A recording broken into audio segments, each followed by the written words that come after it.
नमस्कार, कैसे हैं? हमारा हिस्ट्री का 1857 के विद्रोह के लिए मैंने लगातार इसको दूसरा वीडियो दे दिया है। आज इस पिछली वीडियो के बाद एनवायरमेंट की वीडियो देनी थी, लेकिन वो रात तक आएगी। इसके लिए मैंने सोचा सीक्वेंस बना रहे हैं 1857 के विद्रोह को अगर हम एक सीक्वेंस में पढ़ें तो ज्यादा बेटर रहेगा। इसलिए फटाफट हम लोगों ने ये जो इसका विस्तार था, इस 1857 का विस्तार कैसे कैसे कहां हुआ वो डिस्कस कर लेते हैं और इसको फिनिश करते हैं। लास्ट में जो नेक्स्ट वीडियो होगी वो इसकी सफलता पे डिस्कशन करेंगे, और अगर सफल हुई तो क्यों हुई, असफल हुई तो क्यों हुई, है ना, उसको डिस्कशन करके नेक्स्ट टॉपिक की ओर आगे चढ़ेंगे। देखिए, कल मैंने जो मेरी वीडियो थी उसमें मैंने डिस्कशन किया था कि किस प्रकार से 1857 की क्रांति के लिए या इस रिवोल्ट के लिए या एक सैनिक विद्रोह के लिए क्या परिस्थितियां बनी और किन परिस्थितियों से जूझते हुए एक सैनिक विद्रोह कब एक राष्ट्रीय विद्रोह की तरह स्वरूप लेने लग गया। ठीक है, अब इसी को देखते हैं कि ये विद्रोह, ये जो सिपाही विद्रोह से एक घटना शुरू हुई थी वो किस स्तर तक और कहां तक पहुंची थी। देखिए, जो लेखक बोलते हैं या पाश्चात्य लेखक बोलते हैं, जो कुछ भारतीय लेखक भी बोलते हैं, वामपंथी जो लेखक बोलते हैं, लेफ्टिस्ट लेखक, बेसिकली वो उनका सबसे बड़ा जहां प्रॉब्लम पॉइंट था कि भाई ये जो हमारा विद्रोह था ये पैन इंडिया नहीं था, संपूर्ण भारत में नहीं हुआ। और ये बात सही है। अगर देखा जाए, मैं इसके विस्तार की बात करूं तो मेरठ से जब सैनिकों की टुकड़ी दिल्ली की ओर कूच करके दिल्ली पहुंची तो उनको एक नेता चाहिए था, है ना, और उनको नेता दिखा कौन? क्योंकि मुगल सत्ता के प्रति आस्था थी। हमारे मन में उस समय यह था कि हमारा कोई अपना ही हमारे पर शासन करे, और ये पहली बार हो रहा था कि इतनी दूर से आके कोई विदेशी शक्ति अब पूरी तरह से भारत को धराशायी करके शासन कर रही थी। अभी क्या हुआ, तो सैनिकों के सामने लीडर्स के रूप में सीधे बहादुर शाह जफर दिखते हैं। इससे दो चीजें सिद्ध हो रही थी, एक तो हमारा आत्मस्वाभिमान हमको मिल रहा था और अंग्रेजों को एक प्रकार से करारा जवाब दिया जा रहा था कि जिसको तुमने नकार दिया, अभी हमारे में ताकत और वास्तविक हमारा शासक ये है, ये बादशाह है और आप नहीं हो। ये चैलेंज इनके सामने दिया गया और इसी के कारण इसको विद्रोह की संज्ञा दी गई। बिकॉज जिस समय कंपनी की शक्ति अपने चरम पे थी, इस प्रकार का डिसोबे करने की कोई हिम्मत नहीं था, इसीलिए इसको रिवोल्ट कहा जाता है ना। सैनिक विद्रोह होता तो सैनिक ने मार दिया, फिर सैनिकों को सजा होती, काम खत्म हो जाता। लेकिन सैनिक विद्रोह से कहीं ज्यादा था तब जब बहादुर शाह जफर ने शहंशाही हिंदुस्तान की उपाधि ले ली और नेतृत्व करने को तैयार हो गए। बिकॉज वो जानते थे कि इसके कंसिक्वेंसेस क्या क्या होंगे। और इसके साथ साथ ये घटना थी 11 मई की। इसके बाद अगर आप देखेंगे तो 1 से 1.5 महीने के अंदर उत्तर भारत के कुछ क्षेत्रों में ये तेजी के साथ फैल गया। अब किन किन क्षेत्रों में फैला? देखिए, जो 1857 का जो विद्रोह था, जो केंद्रण था, वो मुख्य रूप से उत्तर पश्चिमी भारत और उत्तर भारत था। इसके अलावा दक्षिण भारत बिल्कुल इससे इफेक्ट नहीं हुआ। पश्चिमी भारत बहुत मामूली सा हुआ, जो मुंबई के आसपास क्षेत्र था। बंगाल तक भी चीजें ना के बराबर थी। तो अगर देखा जाए तो सिर्फ अब सिर्फ उत्तरी भारत और उत्तर पश्चिमी भारत, थोड़ा सा पंजाब का हिस्सा, क्योंकि और उसके अलावा कोई नहीं। जैसे कि आज का जो एनसीआर, दिल्ली, इलाहाबाद, लखनऊ से लेके इधर बरेली, रोहिलखंड का एरिया, कानपुर तक इस टाइप का एरिया जो है वही प्रभावित। गंगा यमुना का जो दोआब अगर मैं कहूं तो बेसिकली ये इस एरिया में ही ये विद्रोह बन के रह गया था, उससे आगे नहीं बढ़ा। ये वास्तविक बात है। अब हमें ये देखना है कि ये विद्रोह कहां पनपा और कैसे कैसे उसके लिए लीडर निकले, कौन कौन कैसे चीजें वहां पे बनी और खत्म हुई।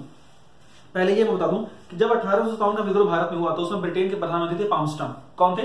पामस्टन। ठीक है, और उस समय इंडिया में जो गवर्नर जनरल था वो लॉर्ड कैनिंग था। कौन था? लॉर्ड कैनिंग, याद रखना है, लॉर्ड कैनिंग था। और उसके बाद जो सेनापति था ब्रिटेन का वो था जनरल एनिसन।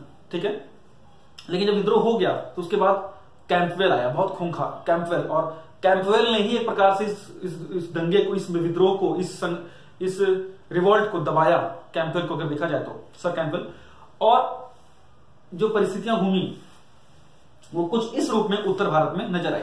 सबसे पहले नेतृत्व की आग पहुंची दिल्ली। दिल्ली में से ही ये एक सैनिक विद्रोह, राष्ट्रीय विद्रोह के स्वरूप लेने लग गया, जिसमें कि सैनिकों ने बहादुर शाह जफर को सेना नायक बनाया, अपना वाला नायक बनाया, और उसके बाद ये आगे तक फैला। दिल्ली में जो नेतृत्व कर रहे थे बरेली के एक सदर बख्त खां, उसके बाद बहादुर शाह जफर के 2 बेटे मिर्जा मुगल और मिर्जा ख्वाजा सुल्तान, और साथ में उनका पोता अबू बकर। इन तीनों को शहादत मिली एक प्रकार से। इन तीनों को गोली से मार दिया गया था जब ये करीब ये 2 से 2.5 महीने ये यहां दिल्ली में बगावत चली, और 20 सितंबर लग गया इनको अंग्रेजों को यहां से बगावत खत्म करने में, जिसमें कि अंग्रेज का एक अधिकारी जॉन निकलसन मारा भी गया था, है ना। और यहाँ पे जनरल लेफ्टिनेंट हडसन ने इस विद्रोह को खत्म किया था। दिल्ली में जो विद्रोह था उसको खत्म किया था लेफ्टिनेंट हडसन ने और मिर्जा ख्वाजा सुल्तान और मिर्जा मुगल को उन्होंने गोली मार दी बादशाह के सामने, मुगल बादशाह बहादुर शाह जफर के सामने, और उनके पोते अबू बकर को भी गोली मार दी।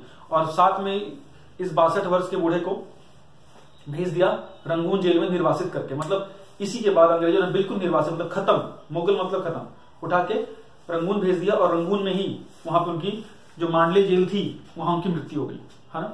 और इसके बाद इस बहुत बड़े पैमाने पर नरसंहार हुआ था दिल्ली में। जैसे मिर्जा गालिब पे भी क्वेश्चन आता है, मिर्जा गालिब ने वो 1857 का दिल्ली में जो नरसंहार था, जो विद्रोह था, वो देखा था अपनी आंखों से, है ना। तो दिल्ली का पोर्शन किसने डील किया? बहादुर शाह जफर के बच्चों ने, ठीक है। और क्या क्या चीजें रही, ठीक है। इसके बाद देखिए जो ये आपका विद्रोह था उत्तर भारत में, ये जून होते होते फैल गया था। लगभग 10 जून के आसपास तक जहां जहां फैलना था ना मेन रूप से, वहां फैल गया था। अब देखिए लखनऊ में अवध के क्षेत्र में फैलना लाजमी था, बिकॉज सैनिकों का बहुत बड़ा एक गुट, बहुत बड़ा सैनिकों का वर्ग लखनऊ से आता था, अवध के क्षेत्र से आता था। लगभग हर घर से करीब 75,000 जो सैनिक थे यूरोपियन कंपनी में, उसमें से करीब 75,000 उसी अवध के रीजन से थे। और अवध का जिस तरह से एनेक्स किया गया था, जिस तरह से अवध को हड़पा गया था 1856 में, वो बहुत बड़ी आग थी उसके अंदर। उसके बाद लगभग हर कृषक वर्ग से के परिवार से कोई ना कोई ये सैनिक आए हुए थे। तो ये टीस सीधे सीधे पहुंची अवध में। और अवध में वाजिद अली शाह की बेवा थी, वाजिद अली शाह की मृत्यु के बाद उनकी पत्नी बेगम हजरत महल थी, उन्होंने मोर्चा संभाला। और उन्होंने अल्पायु बेटे, जो 18 साल से कम उम्र का था, नाबालिग बेटे बिदरिस कादिर को बोला भाई अभी तू नवाब हो गया, है ना, उसको नवाब बना के और खुद मोर्चा आगे लेके बढ़ी। तो कलकत्ता उसमें लखनऊ में किसने नेतृत्व किया? बेगम हजरत महल ने। उसके बाद यहाँ 4 जून को विद्रोह शुरू हुआ, 4 से 5 जून में ही लगभग विद्रोह शुरू हुआ। 4 जून को विद्रोह शुरू हुआ और इस विद्रोह की घटना में हेनरी लॉरेंस की मृत्यु भी हुई। देखिए यहाँ पे ना अंग्रेजों को बड़े पैमाने पर क्षति हुई थी, काफी यूरोपियंस भी मारे गए थे, जैसे महिलाएं और बच्चे, जो कि अच्छा नहीं माना गया। 2 जगह महिलाएं काफी और बच्चे यूरोपियंस मारे गए थे, कानपुर में, लखनऊ में, ठीक है। तो हेनरी लॉरेंस की मृत्यु हुई। और यहाँ पे काफी बड़ा जो विद्रोह था मजबूती से रहा शुरू में, जिसमें कि हैवलॉक और आउटरम जैसे सेनानियों को हार मिली, अंग्रेज के अधिकारियों, बड़े अधिकारियों को, ठीक है। और जब तक कैंपबेल नहीं पहुंचा तब तक यहाँ पे शांति नहीं मिली। और नवंबर में जो कैंपबेल पहुंचा अवध में, और मार्च में जाके उसने, मार्च 1858 में, करीब वही 8-9 महीने में जाके वहां पे दोबारा कब्जा स्थापित किया और लखनऊ को फिर से अपने कब्जे में लिया, ठीक है। तो लखनऊ का डील हो गया। आपको चाहते कानपुर में जो अंतिम पेशवा थे बाजीराव सेकंड, उनके दत्तक पुत्र थे नाना साहब, है ना, जिनका असली नाम था ढोडू पंत। ये लीड कर रहे थे। इन्होंने क्या किया, अपने को पेशवा डिक्लेयर कर दिया। लीड करने के बाद क्या मतलब भाई, वो पेशवा थे, पेशवा उन्होंने अपने को डिक्लेयर कर दिया, क्योंकि इससे पहले पेशवा को खत्म कर चुके थे अंग्रेज, है ना। तो विद्रोह का सबसे बेस्ट तरीका क्या था, अपने को शासक घोषित कर दो। पेशवा उसमें मराठा शक्ति का परिचालक, परिसूचक था कि फिर से पेशवा, ठीक है जी हम पेशवा हो गए। और इसमें उनकी मदद की तात्या टोपे ने, जिनका रामचंद्र पांडे उनका नाम था।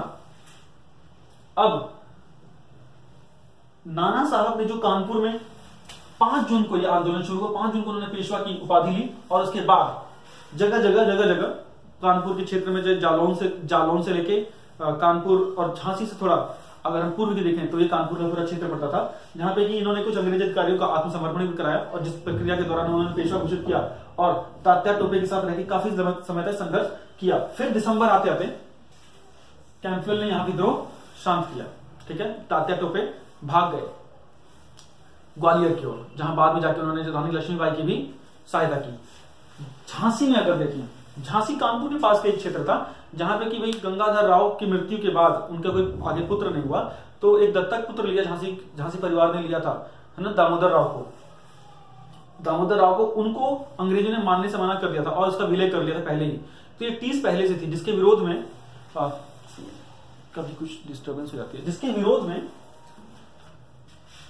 झांसी की रानी ने विद्रोह पहले कर रखा था। और इस घटना से बड़ी मजबूती मिली और 5 जून को उन्होंने भी अब पूरी तरह से विद्रोह में भाग ले लिया था, ठीक है। और देखा जाए तो झांसी की रानी ने अकेले दम पे, झांसी की रानी के ऊपर तो मतलब पूरे काव्य है, मुझे आपको बताने की आवश्यकता नहीं है कि झांसी की रानी क्या महत्व है। एक महिला होकर जिस तरह से उन्होंने अंग्रेजी सत्ता का सामना किया, वो काबिल तारीफ था। और लगातार मतलब उनके किले का घेरा हुआ, फिर उसके बाद 8 दिनों तक युद्ध करने के बाद मानते हैं कि वो कमजोर पड़ी और फिर वहां से निकल के चली आगे बढ़ी और कालपी पहुंच के फिर उन्हें युद्ध का सामना करना पड़ा।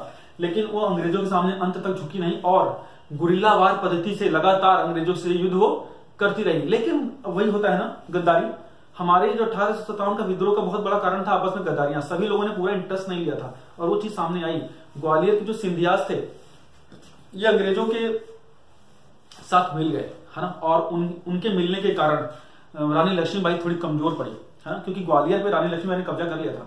लेकिन सिंधियास के मिलने की वजह से अंग्रेज शक्ति थोड़ी मजबूत हुई और वहां पर 2 बड़े अंग्रेज अधिकारियों ने, सर ह्यूरोज और लेफ्टिनेंट स्मिथ ने मिलकर रानी लक्ष्मीबाई को घेरा और उनको हराया और इसी के साथ ग्वालियर के किले पे पुनः उन्होंने कब्जा कर लिया। लेकिन इस घटना में करीब 1 साल लग गया, ठीक है। जून 1858 आ गया। करीब 1 वर्ष तक लगातार झांसी की रानी और अंग्रेजों में गुरिल्ला वार पद्धति से जगह जगह वार होती गई और झांसी की रानी कभी पीछे हटी नहीं, है ना। इसमें अंत तक तात्या टोपे ने उनका साथ दिया। लेकिन झांसी की रानी के जाने के बाद 1859 में इनको भी फांसी दे दी गई गिरफ्तार करके। तो झांसी की बात अगर हम क्षेत्र में देखें, बिहार के पास पटना से अगर वर्तमान के उत्तर प्रदेश और पटना के बीच में, जैसे कि आरा बक्सर डिस्ट्रिक्ट के आसपास एक छोटा सा जिला है जिसे जगदीशपुर कहा जाता है। जगदीशपुर में शाहबाद क्षेत्र में बाबू कुंवर सिंह जो जमींदार फैमिली से थे, इन्होंने एजिटेशन शुरू किया। इन्होंने विद्रोह की पताका संभाली और 1857 के जो विद्रोह के नेतृत्व करता थे उसमें सबसे बूढ़े व्यक्ति यही थे। सबसे बूढ़े नेतृत्व करने वाले शासक या लीडर कहे जाते थे। 80 वर्ष की आयु में इन्होंने कारनामा किया था और इन्होंने इनको माना जाता है कि इन्होंने एक भी बार अंग्रेजों से हारे नहीं। कई बार अंग्रेजों को अलग अलग प्रकार से डिफीट किया और ये अपनी ही मौत मरे, अंग्रेजों से नहीं मरे। इसके बाद इनके भाई अमर सिंह ने भी मोर्चा संभाला था और अंत में जाके अंग्रेजों ने 1858 के साल के अंत होते होते लगभग यहाँ पे चीजों को खत्म किया। क्वेश्चन ये कई बार आया हुआ है, बिहार वाला क्वेश्चन कई बार आया हुआ है, कानपुर वाला क्वेश्चन कई बार आया हुआ है, ठीक है। बरेली में खान बहादुर खान ने नेतृत्व किया, कैंपवेल ने खत्म किया यहाँ पे ये इनका विद्रोह। इलाहाबाद में मौलवी लियाकत अली ने किया, ठीक है। जनरल लील ने ये आंदोलन खत्म किया। मंदसौर मध्य प्रदेश के आसपास फिरोज शाह ने किया। तो इससे चीजें पता लगती हैं। अगर मैं मोटी मोटी बातें अगर आप देख लें, मुख्य रूप से आंदोलन यही हुए थे। इसका मतलब क्या पता लगता है कि आंदोलन देखा जाए तो वस्तुतः गंगा यमुना के क्षेत्र के आसपास तक केंद्रित होकर रह गया था और ये बहुत बड़ा बहुत बड़ा कारण यही बना, सिर्फ फेलियर अगर कंसीडर करने का, कि ये पूरे इंडिया में नहीं फैल पाया, पैन इंडिया में नहीं फैल पाया। और आगे हम पढ़ेंगे कि इसके फेल होने के क्या कारण थे या इसका बहुत प्रभावी नहीं हो पाने के क्या कारण थे, इतना जल्दी खत्म हो जाने के क्या कारण थे, और अंग्रेजों ने क्यों 1 साल के अंदर इस इतने बड़े आंदोलन को खत्म कर दिया, इतने बड़े विद्रोह को खत्म करने में सफलता पाई। उन कारणों पे नजर डालेंगे और इसी के साथ हमारे 1857 के विद्रोह का पूरा पूर्वावलोकन करेंगे और खत्म करेंगे, ठीक है।